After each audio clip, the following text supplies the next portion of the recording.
What's going on, Pathways Church? I'm Jake Collins, your middle school pastor, and I'm excited to join you this week on Daily Dose. All this week, we're looking at the characteristics of David. We see these described in 1 Samuel 16, verse 18, when our young hero is chosen to come and play music for King Saul.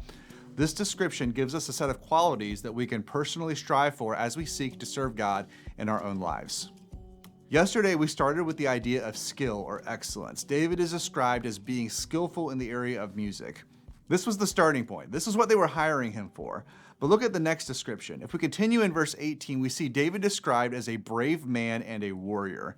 Now keep in mind where we are in the timeline. David has not fought Goliath yet. He hasn't started to earn his reputation as a military hero. But Saul's servant sees that there is something about this young man that goes beyond musical talent. This guy isn't afraid to step up and fight if he needs to. And based on what we know about King Saul, this should appeal to King Saul. David is not a vocational warrior just yet, but his character is that of a warrior. When I read this description, I actually think about my brother Zach. Zach used to work as a prison kitchen supervisor. See, his background was more in food service than it was in law enforcement, but in order to work as a kitchen supervisor, he had to be trained as a guard. Although his priority was coordinating the food prep team, he had to be ready to switch into guard mode if anything went wrong. I can't help but think that David was similar in how he approached his life.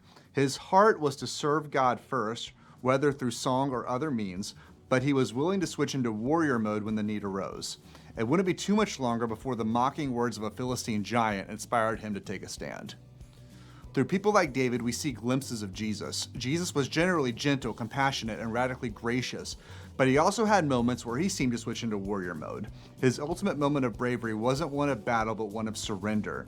Yes, there are times in our own lives where we need to take a stand, when we need to resolve not to back down. We can follow the example of David, but we ultimately need to follow the example of Christ. That's all for today. Join me back here tomorrow on Daily Dose.